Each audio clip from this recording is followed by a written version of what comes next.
अनेकदा आपल्या मनात हा विचार येतो निश्चितच की एक सेकंड होम बनवावं आणि महाराष्ट्रातल्या लोकांना कोकणात यायला खूपच आवडतं. सो मी पण विचार अनेकदा करतो की यार एक घर ले लेते ऐसा. आता हे माझ्या मागे एक छान छोटंसं टुमदार घर दिसते.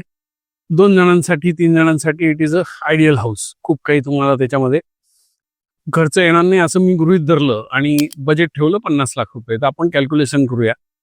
माझी थिंकिंग अशी आहे की 50 लाख रुपये मी दिले तर मला दरवेळेस याच जागेवर यावं लागेल.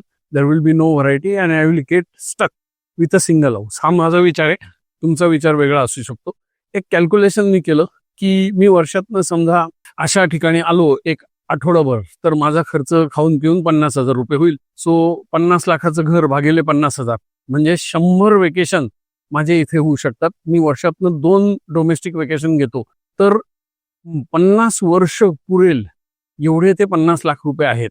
सो आता चॉईस माझा आहे की ते 50 लाखाचं एक घर घेऊन टाकायचं आणि मग नंतर वेकेशनसाठी खर्च करायचा का वेगवेगळ्या ठिकाणी व्हरायटी ठेवायची आणि वेगवेगळ्या जागांचा आस्वाद घ्यायचा, वेगवेगळ्या जागेचा एक्सपिरियन्स घ्यायचा आणि ते 50 लाख रुपये खर्च करायचे.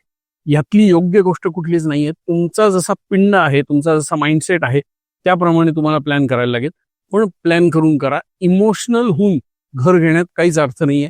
कारण खूप वेळा आपण त्या घरामध्ये अडकून राहतो आणि मग इतर जागी जायला आपल्याला एक्स्ट्रा खर्च करावा लागतो.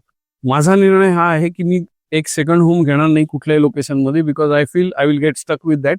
इन्स्टेड ऑफ दॅट मी अशा वेगवेगळ्या जागेवर जाऊन राहीन because my passion is travelling आणि मला एक्सपिरियन्स घेणं आवडतं. तुम्हाला काय वाटतं ते कॉमेंटमध्ये सांगा. Second home or no second home. आणि अशा कंटेंटसाठी मला फॉलो करायला विसरू नका. सध्या मी वेकेशनवर आहे लाडघरला. I am enjoying my time. You too have a great time.